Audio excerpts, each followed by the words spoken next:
भारत माता की जय।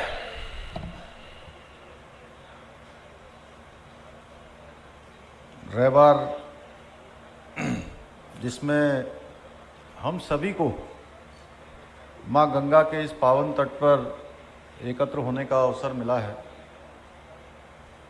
बहुत शानदार संयोजन यहाँ पर हमारे मंजीत भाई ने किया है। इस कार्यक्रम में उपस्थित हमारे अभी हमने जिनको सुना उत्तराखंड सरकार के हमारे कैबिनेट मंत्री आदरणीय गणेश जोशी जी, और जिनके मुख पर हमेशा सरस्वती का वास रहता है। और मैं कहूँ कि जिन्होंने देश विदेश में हर जगह अपने कामों से, अपनी वाणी से हम सबका गौरव बढ़ाया है, ऐसे आदरणीय प्रसून जोशी जी, मंच पर उपस्थित हमारे पूज्य संत जिनका हमें हमेशा सानिध्य मिलता है, चिदानंद जी महाराज, lieutenant general GS Negi ji, lieutenant general Anil Bhatt ji,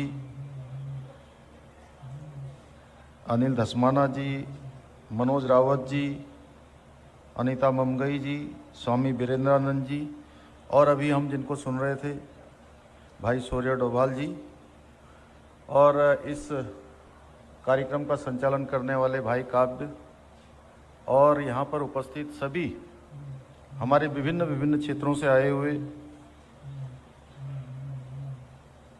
सभी मैं कहूँगा कि अपने अपने क्षेत्रों के विशेषज्ञ।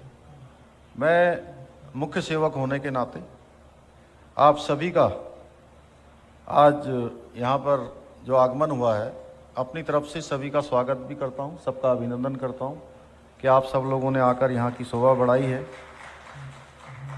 और निश्चित रूप से ऋषिकेश नगर की आभा और अधिक प्रकाशमान हो गई है आप सभी के आने से। आज देवभूमि के विकास की संभावनाओं पर मंथन करने के लिए हम सब लोग एकत्र हुए हैं। और मेरा तो मन था कि मैं प्रातःकाल से यहाँ रहता, लेकिन पूर्व बहुत सारे निर्धारित कार्यक्रमों के कारण से चूँकि विलम्ब से आया और अभी जाना भी है, नहीं तो अच्छा होता। यहाँ पर इतना अच्छा हमारे एक से एक विषयों के विशेषज्ञ यहाँ पहुँचे हैं, उनको सुनकर निश्चित रूप से ज्ञानवर्धन होता। और चूँकि इस प्रकार के जो विषय हैं ये मेरे रुचि के विषय हैं। मैं आपको बताना चाहता हूँ कि हम लोगों ने इसी प्रकार के कार्यक्रमों में से एक कार्यक्रम हमने बहुत समय से, जो पहले हम किसी अपनी एक संस्था के माध्यम से करते थे और अब सरकार के माध्यम से भी हम लोग चला रहे हैं, बोधिसत्व। और बोधिसत्व कार्यक्रम, उसमें विचारों की श्रृंखला हमने आयोजित की है और 4 श्रृंखलाएं अभी तक हम आयोजित कर चुके हैं। उसके अंदर हमारे विभिन्न विभिन्न क्षेत्रों में जिन्होंने बहुत विशिष्ट कार्य किए हैं, हमारे उत्तराखंड को, गौरव को बढ़ाने का जिन्होंने काम किया है, अपने अपने क्षेत्रों में विशिष्टताएं प्राप्त की हैं, चाहे वो किसी भी क्षेत्र में काम करते हों, सभी को हमने आमंत्रित किया है, ऑनलाइन भी और प्रत्यक्ष रूप से भी। कल परसों 2 दिन पहले ही हमारा उसका चौथा श्रृंखला हमारी संपन्न हुई है। उन श्रृंखला का भी हमारा उद्देश्य यही है कि सबके विचार आएँ, और सबके विचार आने के बाद कैसे हमारा उत्तराखंड आत्मनिर्भर उत्तराखंड बने, कैसे हम सब एकमय होकर चलें, कैसे जो हमारे राज्य की जो भौगोलिक परिस्थितियां हैं, अलग अलग प्रकार की भौगोलिक परिस्थितियां, इधर देखते हैं तो देहरादून में अलग चीज़ है, हरिद्वार में देखेंगे अलग है, आप ऊपर जाएंगे चमोली उत्तरकाशी, या आप बागेश्वर, अल्मोड़ा, पिथौरागढ़ जाएंगे, या उधम सिंह नगर आ जाएंगे, तो अलग अलग जगह पर अलग अलग प्रकार की जो विभिन्नताएं हैं, भौगोलिक परिस्थितियां हमारी अलग अलग हैं, उसमें कैसे सामंजस्य बैठाया जाए और कैसे हम हर क्षेत्र में आगे बढ़ें, इन सभी पर लगातार हम लोगों का मंथन चल रहा है। आज जब ये मंथन का दौर है, इसमें जब हम इस राज्य के पहाड़ों की ओर देखते हैं तो मुझे एक आवाज़ सी सुनाई देती है, एक प्रतिध्वनि सी सुनाई देती है। ये प्रतिध्वनि है साहस की, ये प्रतिध्वनि है ईमानदारी की, ये प्रतिध्वनि है चिरंतन विश्वास की, और ये प्रतिध्वनि है दैवी प्रकाश की। अपना संबोधन शुरू करने से पूर्व, चूँकि अभी मेरे से पहले सभी वक्ताओं ने सब बात यहाँ पर विस्तार से बोल दी है, मैं सबसे पहले उत्तराखंड की 1.25 करोड़ जनता की ओर से, अपनी सरकार की ओर से, हमारे देश के पहले CDS जनरल बिपिन रावत जी को अपनी श्रद्धांजलि अर्पित करता हूँ। और मुझे आज विश्वास नहीं हो रहा है कि जनरल रावत अब हमारे बीच में नहीं है, क्योंकि जब ये रविवार की बात हो रही थी तो मैं सच बताऊं तो ये हो रहा था कि कब उनका हमारा सबका समय एक साथ हो और हम इस कार्यक्रम में एक साथ उपस्थित होकर हम नई चीज़ों को खोजें, उसका चिंतन करें, मंथन करें, उसमें से अमृत निकालें। लेकिन आज नियति को कुछ और ही मंजूर था। और व्यक्तिगत रूप से भी मेरे साथ उनका काफ़ी लगाव था। जैसे धसमाना जी और हम लोग जब पहली बार मिले थे तो मैं सच बताऊं तो मुझे लगा ही नहीं कि वो इतने बड़े व्यक्ति हैं, कितने सादगी से, सरलता से। और आपके सामने ही उनके एक बार जो मेरे पूज्य पिताजी की रेजिमेंट है, महार रेजिमेंट, सागर में है वो, और सागर जाने का कार्यक्रम बना था और इसी महीने वो कार्यक्रम हमारा था वहाँ सागर में। और हम सागर में जाते तो मैं ये बात देश के रक्षा मंत्री जी को बता रहा था जिस दिन उनका अंतिम संस्कार था, तो मेरा गला भर गया और मुझे लगा कि मेरे आंख में आंसू आ जाएंगे। तो राजनाथ सिंह जी ने थोड़ा मेरे से नज़र हटाई तो मैं अपने आप को रोक पाया, क्योंकि इतनी सारे, एक तो मुझे वहाँ वार मेमोरियल में कह रहे थे कि मैं आपको लेके जाऊँगा, वहाँ सारे फौज के लोगों के परिवारों से आपको मिलवाऊँगा, रात को हम लोग वहाँ बड़ा खाना आयोजित करेंगे, उसके बाद 4 कार्यक्रम उत्तराखंड में करेंगे उन्होंने कहा, एक कुमाऊं रेजिमेंट में रानीखेत में और एक लैंसडाउन में, और एक कार्यक्रम देहरादून में और एक बनबसा के कैंट में। चारों जगह पर जो हमारे सैनिक परिवार हैं, सैनिक परिवारों के लोग हैं, पूर्व सैनिक हैं, उन सभी से मिलेंगे। तो ये सब जब याद आता है और मैं उनका चित्र देखता हूँ तो अंतिम मुलाकात मेरी 9 नवंबर को उनसे हुई थी। राज्य स्थापना दिवस के अंदर राजभवन में मधुलिका जी और जनरल रावत साहब साथ में आए थे और उसी दिन उन्होंने तय किया था कि हम लोग वहाँ चलेंगे। उसके बाद 13 नवंबर को, उसके बाद 13 नवंबर को, जिस दिन गणेश जी हम लोग वहाँ यात्रा शुरू कर रहे थे मुनाकोट वाली, 14 नवंबर को, तो आप ही के फ़ोन पर फ़ोन आया और इन्होंने ही मुझे फ़ोन दिया।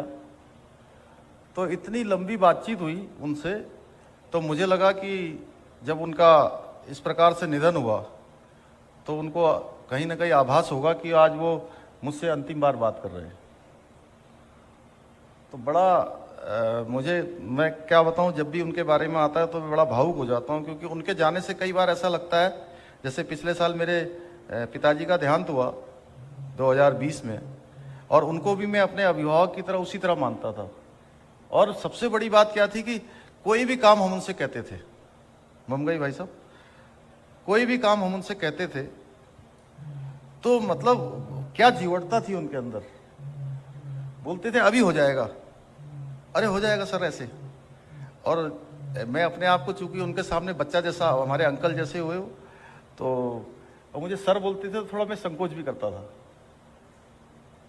लेकिन अब वो नियति को कुछ और मंजूर होगा, फिर उनके अंतिम संस्कार में रहे और हर प्रकार से जो है उन्होंने हमेशा हमारा संरक्षण किया, मार्गदर्शन किया। और सैनिक पुत्र होने के नाते उनके परिवार में जिस प्रकार का संकट आया है, उनके बेटियों पर और लोगों पर, चाहने वालों पर, तो बड़ा, लेकिन बेटियां भी बहुत बहादुर हैं। और मैंने देखा कि उन्होंने इसमें बड़ी जीवटता का जो है उन्होंने प्रदर्शन किया। तो सबसे पहले उन पर एक बनी हुई छोटी सी फिल्म है, वो देखते हैं। कहाँ है काव्य?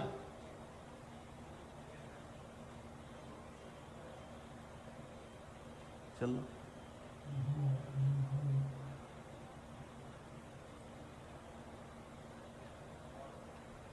आवाज दो।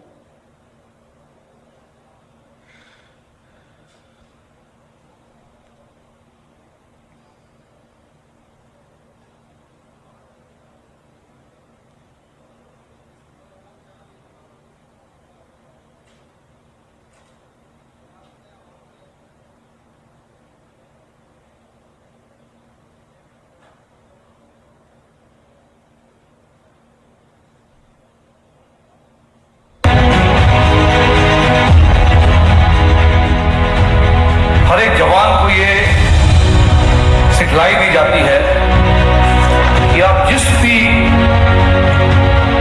कार्य को करने जा रहे हैं, आपने इन 5 शब्दों को ध्यान में रखना है। वो है कि अक्सर मेरे पास कई नौजवान आते हैं कि साहब मुझे भारतीय सेना में नौकरी चाहिए। मैं उन्हें यही बोलता हूं कि भारतीय सेना नौकरी का साधन नहीं है। नौकरी लेनी है तो रेलवे में जाइए, पीएनटी में जाइए, और बहुत से जरिए हैं, अपना ओन बिजनेस खोल लीजिए। अगर भारतीय सेना में आना है तो कठिनाइयों का सामना करने के लिए आपको काबिल होना पड़ेगा। आपको मानसिक और शारीरिक रूप से काबिल होना पड़ेगा।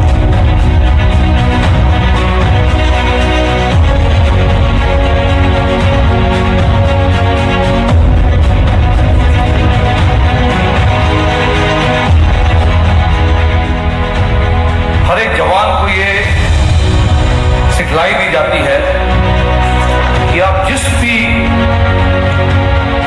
कार्य को करने जा रहे हैं, आपने इन 5 शब्दों को ध्यान में रखना है।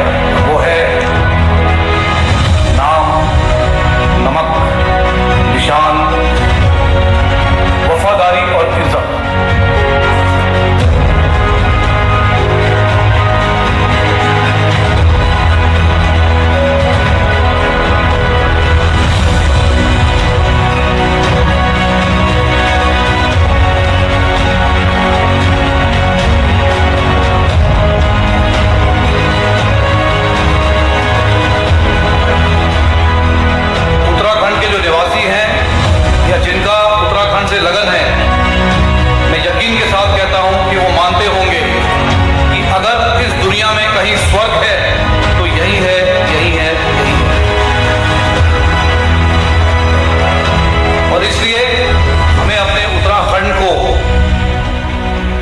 सही तरीके से प्रगति की दिशा में ले जाना है।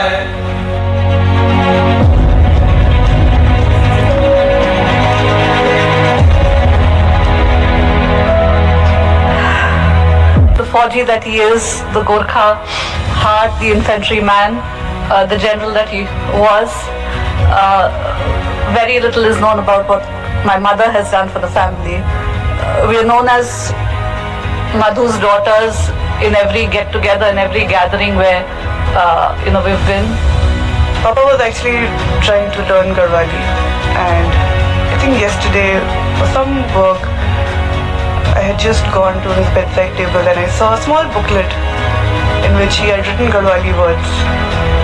So it's good to know that even he had small notes of he wanted to learn a new language, or he wanted to learn Garhwali and all.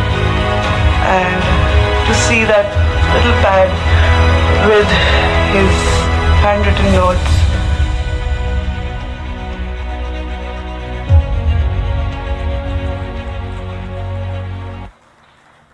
भाइयों बहनों, हम आज संकल्प लेते हैं कि जनरल रावत ने जो स्वप्न, जो उनका विजन हमारे राज्य के लिए था, उनके जाने से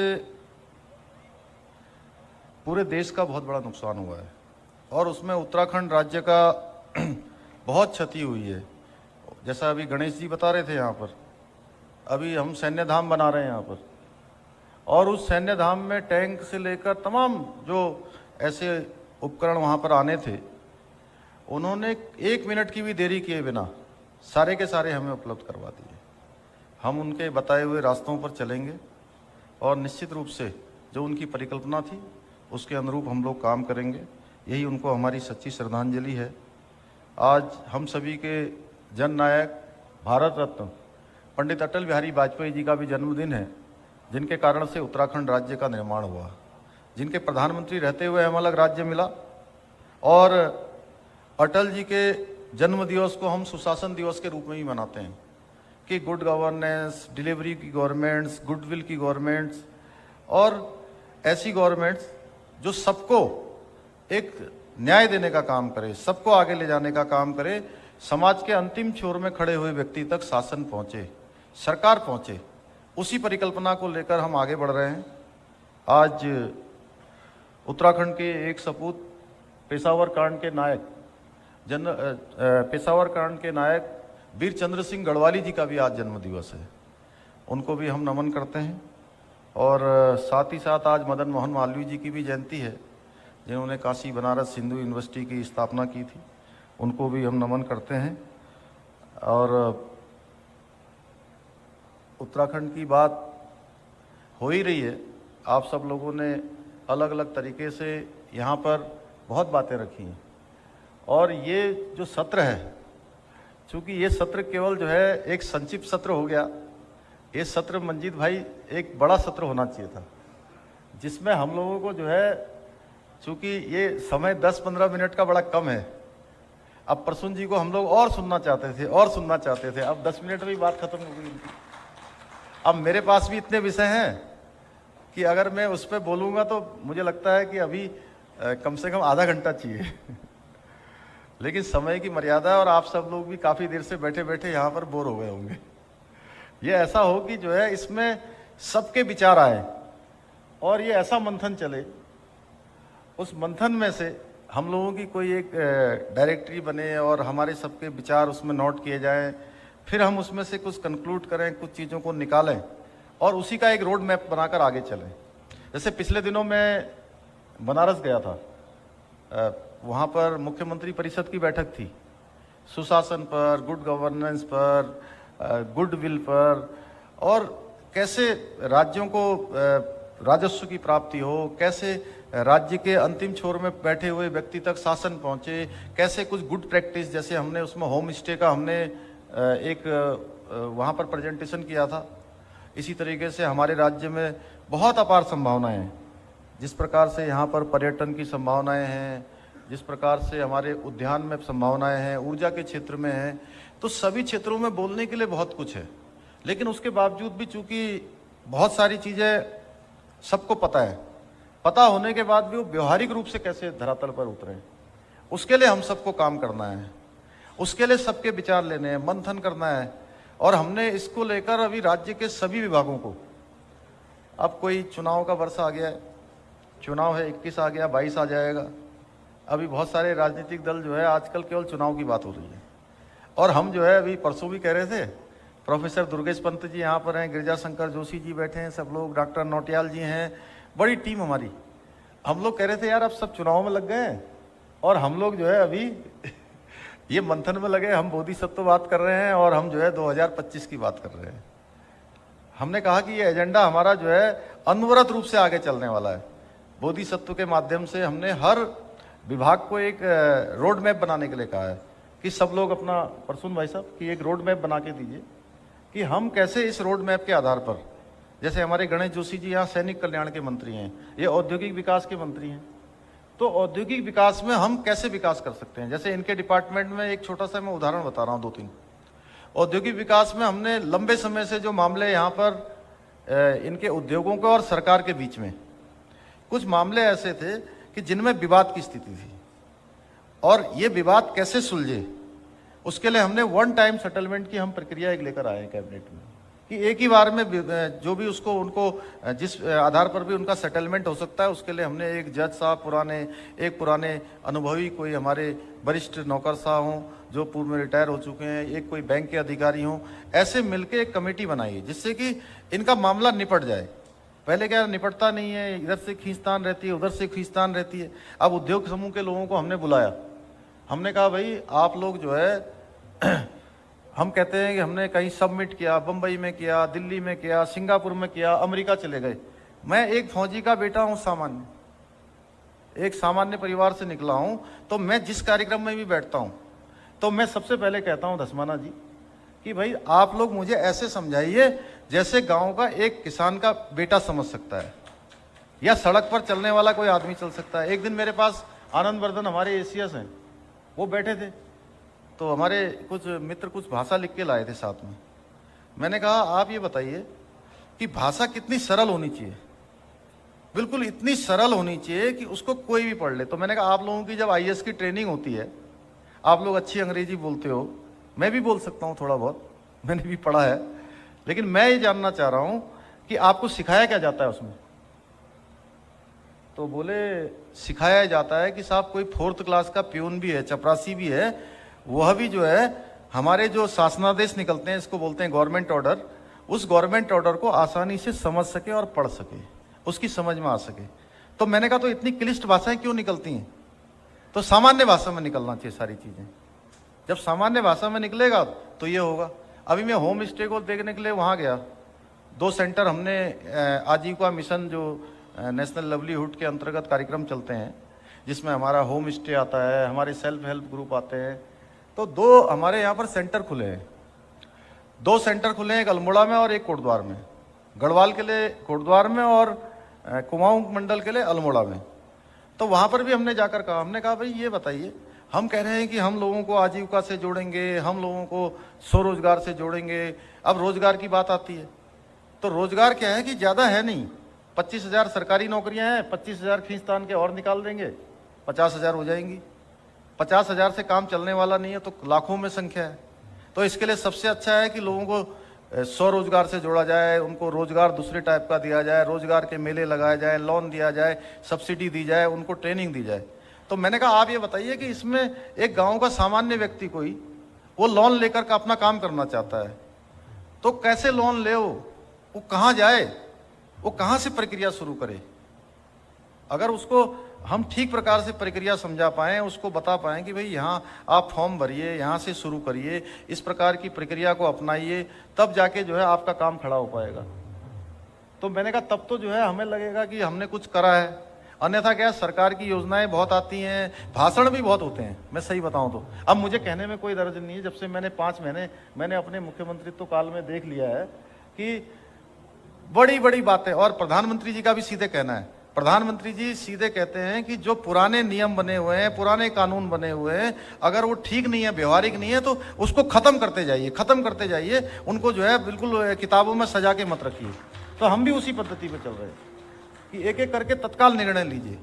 मैंने बहुत सारे भारत सरकार के मंत्रियों को देखा है, माननीय प्रधानमंत्री जी की जो कार्यशैली है कि वो तत्काल निर्णय लेते हैं। तत्काल निर्णय लीजिए, आगे बढ़िए, तत्काल निर्णय लीजिए, आगे बढ़िए, समीक्षा करिए। तो इसके आधार पर हम लोग अपनी नीति बनाएंगे। इस तरह से हम लोग काम कर रहे हैं, धीरे धीरे चीज़ों को आगे बढ़ा रहे हैं। चूँकि आज बहुत सारे विषय यहाँ पर आए होंगे, अच्छा होता कि हम दिन भर से इसको सुनते। और मैं तो चाहूँगा कि मंजीत भाई अब आगे जो है 2 दिन का कार्यक्रम रखिए, आप 2 दिन का कार्यक्रम रखिए, और ऐसे स्थान पर रखिए कि जहाँ हम लोग सेलेक्टेड थोड़ा इसको और बृहद स्तर पर करें, लोग अपने बच्चों के साथ वहाँ आएँ, बच्चों के साथ आएँ। 2 दिन सबके गेट टुगेदर भी होगा और मंथन भी होगा। उस मंथन में से हमारा जो अमृत निकलेगा, वो अमृत रूपी मंथन जो है हमारे राज्य को आगे ले जाएगा। और जो प्रधानमंत्री जी की कल्पना है कि जब हम 25 वर्ष के होंगे, यानी कि 25 वर्ष का जब हमारा राज्य होगा, तो 25 वर्ष का ये राज्य, जिस वर्ष हम जो है उत्तराखंड राज्य स्थापना दिवस की अपनी सिल्वर जुबली, रजत जयंती वर्ष मना रहे होंगे, तो उस समय ये हर क्षेत्र में ये हिंदुस्तान का नंबर 1 राज्य होगा, नंबर 1 राज्य हो। यानी कोई भी क्षेत्र उठा के देखें हम, तो उसको बनाने के लिए हमको इस प्रकार के कार्यक्रम, इस प्रकार के जो क्रियाकलाप हैं, मंथन है, चिंतन है, ये सबको मिलकर करना होगा। और निश्चित रूप से होगा, क्योंकि ये कोई ये नहीं है कि मैं यहाँ से बोल रहा हूँ या मंच पर जितने लोग बैठे हैं ये इन्हीं का विचार नहीं है या इन्हीं की यात्रा नहीं है। ये यात्रा हमारी जो है 1,25,00,000 लोगों की यात्रा है, ये सामूहिक यात्रा है। और ये सामूहिक यात्रा हमारी गंतव्य तक तभी पहुंचेगी, ये ट्रेन हमारी अपने अंतिम रेलवे स्टेशन पर जहां हमें जाना है वहां तभी पहुंचेगी जब हम लोग सब लोग एक साथ मिलकर इस यात्रा को आगे बढ़ाएंगे। और पूरा हमारा देखिए 13 ही जिले हैं जहां एक तरफ मोदी जी जो है कश्मीर से लेकर कन्याकुमारी, उत्तर से लेकर दक्षिण, कटक से लेकर अटक, पूरे देश को एक सूत्र में बांध रहे हैं। आज आदि गुरु शंकराचार्य जी के पास इस हिंदुस्तान के अंदर कोई नेतृत्व करने के लिए आए हैं तो हमारे देश के अंदर नरेंद्र मोदी जी आए हैं। देखिए आप केदारनाथ जी का हो, है सैकड़ों वर्षों में जो पुनर्निर्माण कार्य हुआ है किसी ने कभी सोचा नहीं। चाहे हम केदारनाथ की बात हो, आज चाहे हम 400 करोड़ रुपए का वहां पर अभी तक जो है वो हो चुका है, क्या लोकार्पण और शिलान्यास के कार्यक्रम हो गए हैं। आदि गुरु शंकराचार्य जी की वहां पर प्रतिमा स्थापित हो गई है, उनकी समाधि बन गई है। हमारे होस्टी जी वहां बैठे हैं, वो भी थे कार्यक्रम में। और साथ में हमारे वहां पर सरस्वती घाट बन गए हैं, हमारे तीर्थ पुरोहितों के आवास बन रहे हैं, वहां पर आस्था पथ बन रहा है, बहुत सारे काम डॉक्टरों के लिए बन रहे हैं, उनके लिए बन रहे हैं, अलग अलग ऐसा काम कि सैकड़ों वर्षों में किसी ने नहीं सोचा। और मैं अभी बनारस गया था तो बनारस में मैंने देखा, मैं अब उसको वो हेलीकॉप्टर वाले को बता दीजिए 10 मिनट अब वो चला जाए, हम लोग बाई रोड चले जाएंगे, कोई बात नहीं, बता दीजिए उसको। अब मैं सोच रहा हूँ कि अब बता के ही जाता हूँ। जब मैं पहले तो मैं सोच रहा था कि जो है आधे घंटे में सब विषय खत्म हो जाएगा तो मैं चला जाऊंगा, लेकिन अब मुझे लग रहा है कि मुझे आपके सामने आया हूं तो अब भाषण नहीं देना है, मुझे बताना है खाली कि क्या हो रहा है। तो मैं बनारस गया भाई साहब, परसुन जी, भाई साहब धसमाना जी, आचार्य जी, तो मैं गया बनारस। अभी मुख्यमंत्री परिषद की बैठक थी 13 दिसंबर को, 13 और 14 दिसंबर को। तो मैं इससे पहले बनारस सन 2002 में गया था। आप में से सब लोगों को, शायद कम लोगों को पता होगा, मैंने पढ़ा भी है काफ़ी कुछ। मैंने विश्वविद्यालय के अंदर मैंने लखनऊ यूनिवर्सिटी से पढ़ाई करी है और मैं छात्र राजनीति में रहा हूँ। तो मुझे सभी जगह जाने का अवसर मिला, अयोध्या, बनारस, बिहार, पूर्वी उत्तर प्रदेश, उधर का सारा क्षेत्र मेरा पूरा घुमा हुआ है। तो मैं बनारस जब गया था 2002 में, तो आप लोगों में से भी अगर कोई बनारस गया होगा पहले, आज से 4 साल, 5 साल पहले, 6 साल पहले, तो उस काशी विश्वनाथ मंदिर के अंदर जाने के लिए एक सकरा सा रास्ता होता था। कोई गया था? आप तो महाराज जी आप तो जाते ही रहते होंगे, हैं? और अगर कोई शिव भक्त भगवान विश्वनाथ जी को अगर जल अर्पित करना चाहता था तो गंगा जी से जल लाकर डायरेक्ट जो है भगवान विश्वनाथ जी में अर्पित भी नहीं कर पाता था, रास्ता ही नहीं था। और अब मैं गया तो अद्भुत, अलौकिक, मैं क्या बताऊं आपको कि तब जो है 2-4 लोगों के जाने के लिए रास्ता नहीं था। आज एक साथ 500 लोग जो है गंगा मां से जल लाकर भगवान जी को अर्पित कर सकते हैं वहां अंदर। इतना बड़ा हाईवे बन गया और इधर से जाने के लिए पूरा का पूरा रास्ता, बड़े बड़े ट्रक जा रहे हैं अंदर, उसके अंदर।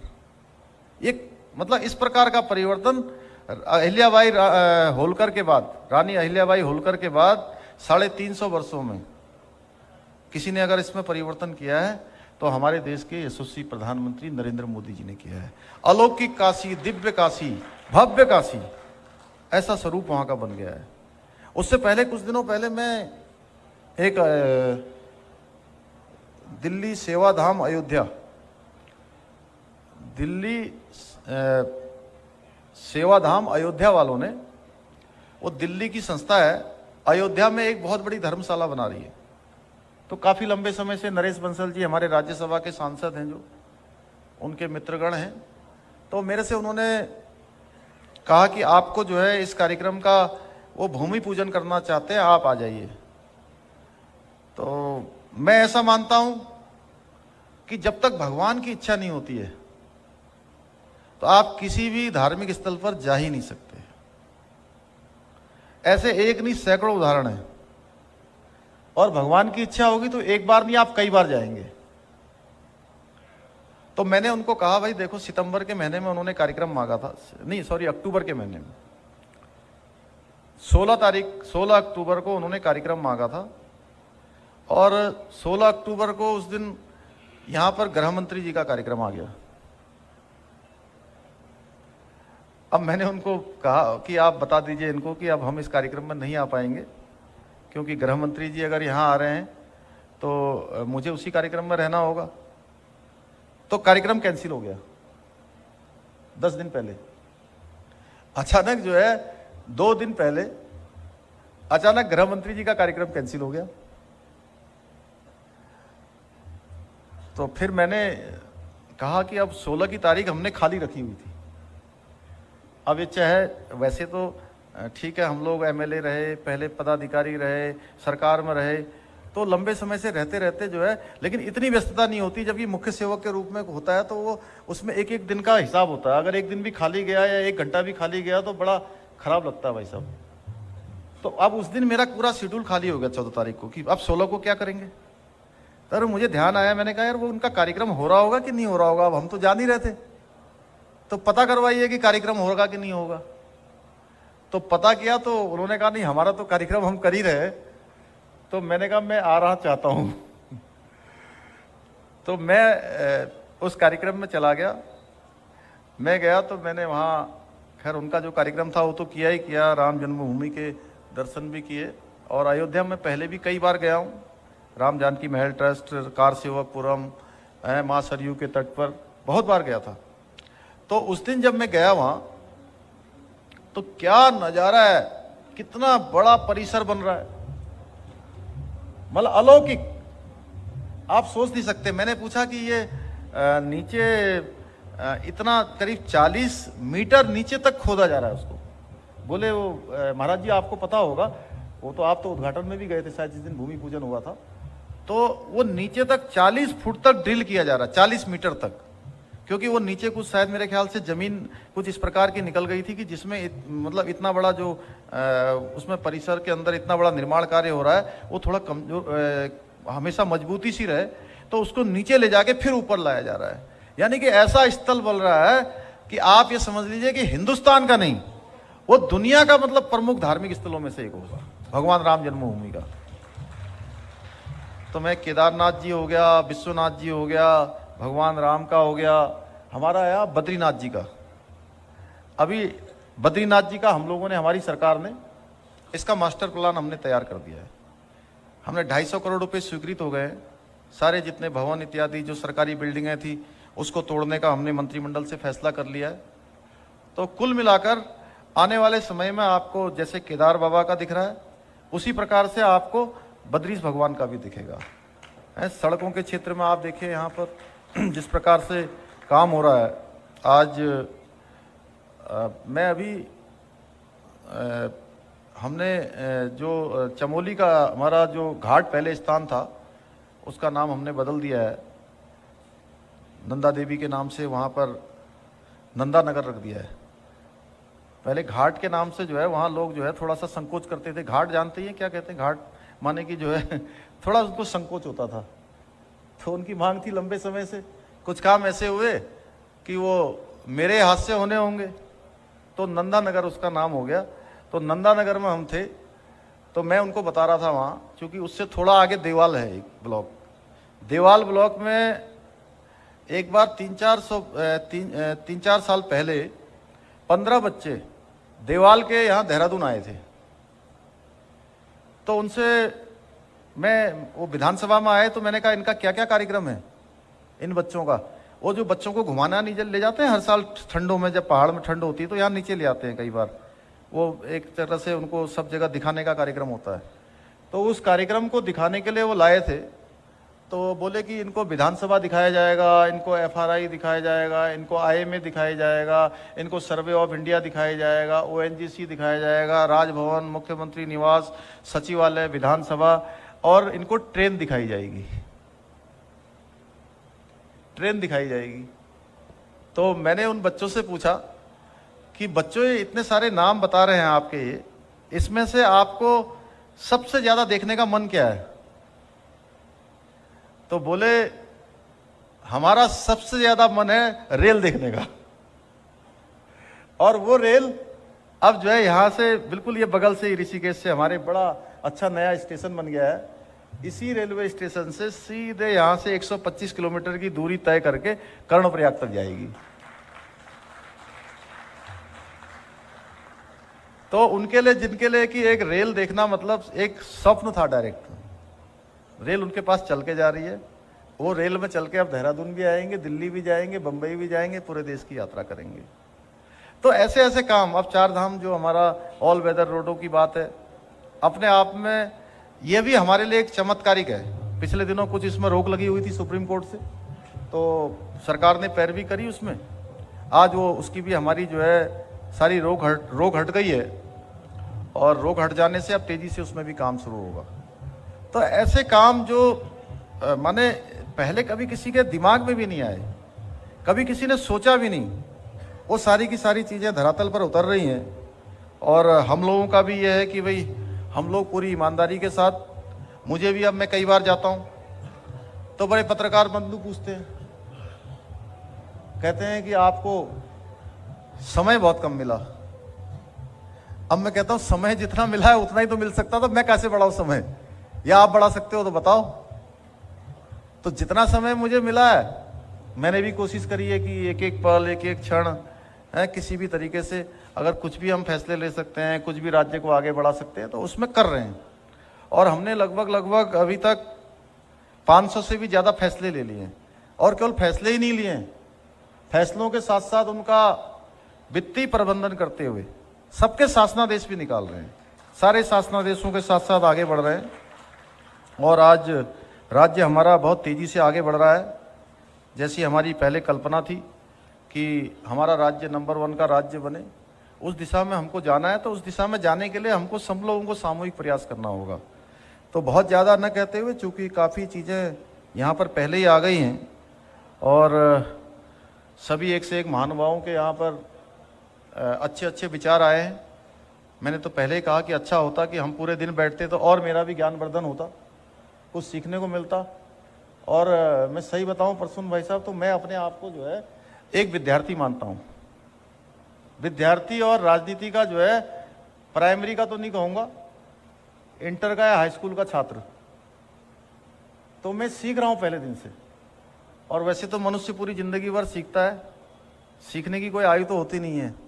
वो कहते हैं वो जीवन के अंतिम दिन तक भी कुछ न कुछ सीखता रहता है। लेकिन मैं अपने आप को अभी शिक्षार्थी के रूप में मान के अपनी ट्रेनिंग ले रहा हूँ। तो आप सबके आशीर्वाद से, आप सबके सहयोग से हमें राज्य को नंबर 1 राज्य बनाना है। और माननीय प्रधानमंत्री जी की कल्पना अनुसार हमको जो है हिंदुस्तान के नंबर 1 राज्य के रूप में इसकी पहचान करनी है, खड़ा करना है। और एक बार फिर मोक्षदायिनी माँ गंगा के किनारे खड़े होकर हमारे अटल बिहारी वाजपेयी जी के जन्म दिवस का स्मरण करते हुए उनके शब्दों से अपनी वाणी को विराम देता हूँ। बाधाएं आती हैं तो आए, घिरे प्रलय की घोर घटाएं, पाँवों के नीचे अंगारे, सिर पर बरसे यदि ज्वालाएं, निज हाथों में हंसते हंसते, निज हाथों में हंसते हंसते आग लगाकर जलना होगा, कदम मिलाकर चलना होगा, कदम मिलाकर चलना होगा। मेरे साथ पूरे जोश के साथ बोलिए, भारत माता की जय, भारत माता की। बहुत बहुत धन्यवाद। एक फिल्म भी जो है इन्होंने बनाई है, छोटी सी एक विजन को लेकर, उसको भी दिखा दीजिए 2 मिनट। बहुत बहुत धन्यवाद। 2025 में जब ये हमारा राज्य, जब ये 25 वर्ष का होगा, हम सबकी जिम्मेदारी है कि नंबर 1 का उत्तराखंड। 19-20 के भेद में ये दुनिया, 25 की सोचने वाले हमने कनेक्टिविटी को विकास का मूल मानकर कार्य किया है। इसी का नतीजा है आज उत्तराखंड पर्यटन के मानचित्र पर और अधिक मजबूती के साथ अपनी सदानत छवि को उकेर रहा है। हर क्षेत्र में हम हो आगे, उत्तराखंड हो नंबर 1, मेरा उत्तराखंड हो नंबर 1। 18,000 करोड़ से भी अधिक की विकास योजनाओं का लोकार्पण व शिलान्यास किया जा रहा है, जिसमें दिल्ली देहरादून एक्सप्रेस वे भी शामिल है। इस एक्सप्रेस वे के बनने से दिल्ली से देहरादून की दूरी मात्र 2 घंटे में पूरी की जाएगी। कुछ वर्ष पूर्व ऐसा सोचना भी अकल्पनीय सा लगता था। मौसम से बदलाव देखे, बीते कल ने आज देखे, पगडंडी ने सड़क देखी, नदियों ने पुल बनते देखे। हर दिन होता सुंदरता समृद्धि का संगम, हर क्षेत्र में हम हो आगे, उत्तराखंड हो नंबर 1, उत्तराखंड हो नंबर 1। जितना भी समय हमारे पास है, उस समय का हम एक एक पल और एक एक क्षण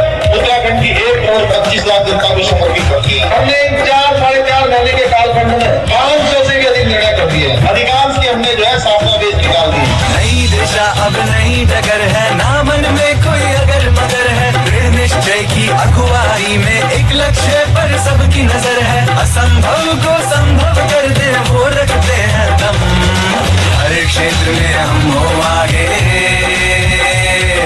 उत्तराखंड हो नंबर 1, उत्तराखंड हो नंबर 1। सूचना एवं लोक संपर्क विभाग उत्तराखंड द्वारा जनहित में जारी। प्रगति की ओर उत्तराखंड।